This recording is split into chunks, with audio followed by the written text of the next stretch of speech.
afternoon, the time is 12:30. I am Diana Tabolova. And I am David Astle, and this is your lunchtime news. A Nottingham organisation is calling for people to open their homes to refugees. Host Nottingham encourages anyone with a spare room to consider offering it up to a displaced person. Potential hosts were able to air any concerns at the event this week. Current hosts also shared the importance of being welcoming. I don't know what the future's going to be, and they may get their next accommodation, and it could be anywhere in the country, but they've had an oasis in the middle where somebody has actually shown them care. A man is in hospital after a shooting last night in Bilborough. Police arrived at the scene at 8:30 last night. An investigation is ongoing. Anyone with information is urged to call Nottinghamshire Police on 101. The post office in the Queen Street has just been relocated with the W.H. Smiths in Victoria Centre. The old branch closed at 5:30 p.m. on Wednesday. The new one has 6 services desks and 5 self-service kiosks, but no cash machines. Some people are not quite ready for the change. But all the facilities and all the amenities are exactly the same as it was here. But it's just a change thing where people just are not used to going somewhere else. But I said, particularly the older generation. But I'm sure in 2 or 3 weeks' time they will get used to it and be quite happy. The University of Nottingham has announced it wants to end slavery in our communities. 4 members of the same Snenton family were recently sentenced to nearly 10 years in prison for trafficking a Polish man.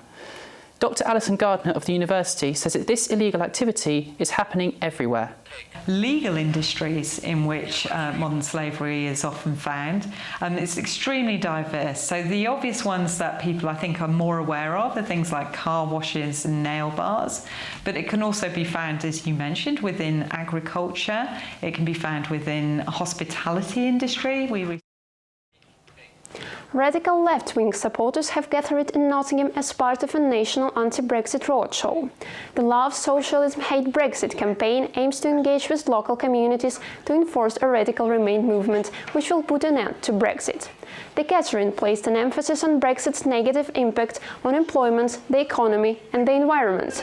They also argue that Brexit will discourage social cohesion. According to some, this is already beginning to take place. We're seeing already ethnic tensions. There was a BBC report this morning of a Polish woman in Nottingham who'd been here 10 years and she was having to go because she was facing intimidation. Life under Brexit will be more and more of this. Lots of people think it'll be over once the withdrawal agreement goes through. But we know that's only the start of many years of further negotiations.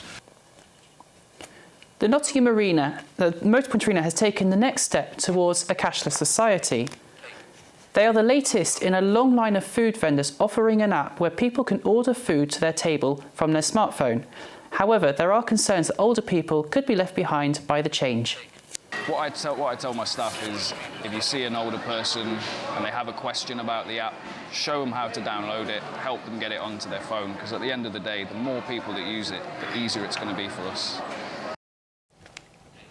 Nottingham's history with the lace industry is something the city has always been proud of. Now a Nottingham artist is in the middle of a 2-year art project which looks to bring Nottingham into the modern age. Now the phase 2 at the project. Rachel Carter has been working with Nottingham Trent University to digitally remap her lace work. As a major part of the project, she is planning a trip across the Atlantic, and it is far away from a luxury cruise. I wanted to try and find a way to experience disconnection, and the only way I managed to find that is by travelling by freight ship.